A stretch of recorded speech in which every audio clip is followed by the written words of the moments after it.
Hadicha binti Huvaylid raziyallohu anha. To'y hayajoni. 3-fasl. Karvon Makkaga xilma-xil yuklar bilan qaytdi. Oziq-ovqat mahsulotlari, meva-chevalar, atir-upalar, turli liboslar, chakmonlar va boshqa shunga o'xshash noyob mollar olib kelindi. Unda Huvaylid va Atiqning yuki ham bor edi. Chiroyli gazlamalar, nafis to'shaklar, qimmatbaho fors gilamlari, ular har qanday odamning ko'zini quvontirardi. Huvaylid ularni Hadichaning sepiga atagan, kuyovi Atiqqa hadya etmoqchi edi.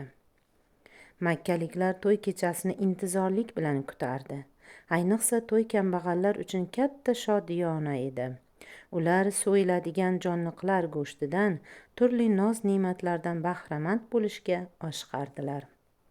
Qoni qaynoq yigitlar esa to'y sahnasida o'zlarining qilichbozlik borasidagi mahoratlarini namoyish etishni istardi. To'y tantanalarida Makka boylari o'zlarining ustun jihatlarini ko'z-ko'z etib kayf-safo qilardi. Bu kechani yoshi qari birday intiqlik bilan kutmoqda. Erkagu ayol to'yning qachon bo'lishini tinmay surishtirardi.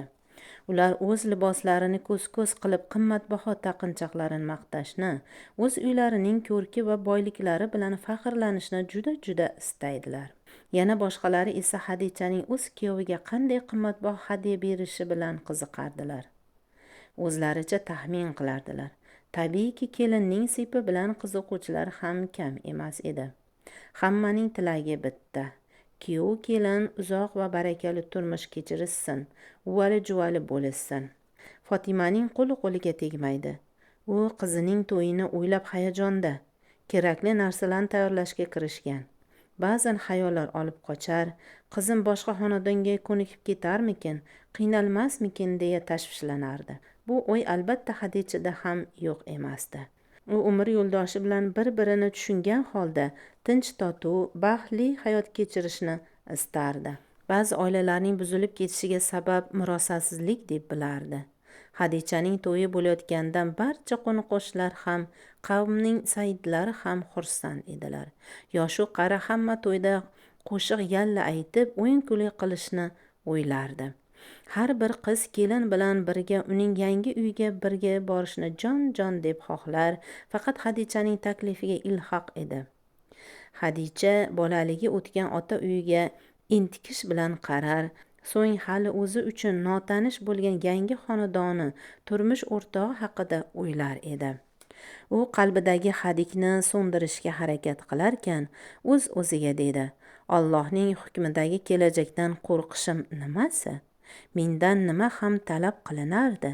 Albatta er-xotin o'rtasida do'stlik bo'ladi-ku. Men erimga suyanchiq, yordamchi bo'laman. Ahli va molini ko'z qorachig'imday asrab, uning roziligini topishga harakat qilaman. Biroz tin olib fikrida davom etdi.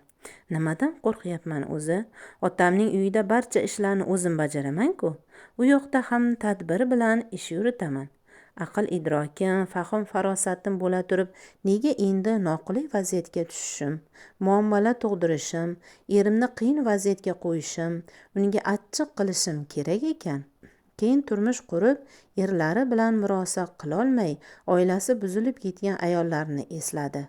Ular nima uchun erga tekkanlari, oila qurishda maqsadlari nima ekanligini anglamaganlar. O'zidan esa ko'ngli to'q, kelajagiga ishonch bilan qarar.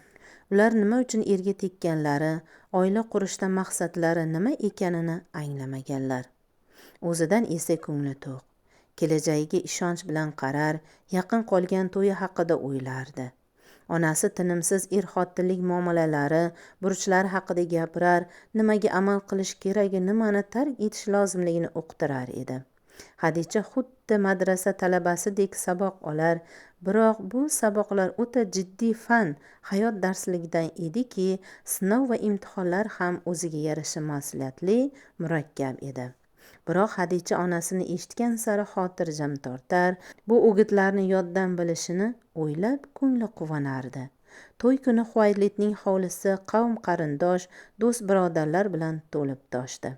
Bani Maxzumlik ayollar Atiqning Hadichaga yuborgan qimmatbaho sovg'alarini ko'rib kelishdi. Quraysh ayollari ham rang-yorang tuhfalar bilan keldilar. Jonliqlar so'yilib, to'yga Makka ahli tashrif buyurdi. Hovlida kuy-qo'shiq sadolari yangray boshladi. O'sha kuni havo ochiq bo'lib, yengil shabada esib turardi. Makka ahli kechani Huvaylidning xonadonida kutib oldilar. Ka'baning yonida nikoh marosimi bo'lib o'tdi. Odamlar duolar aytishib, uning atrofini aylandilar.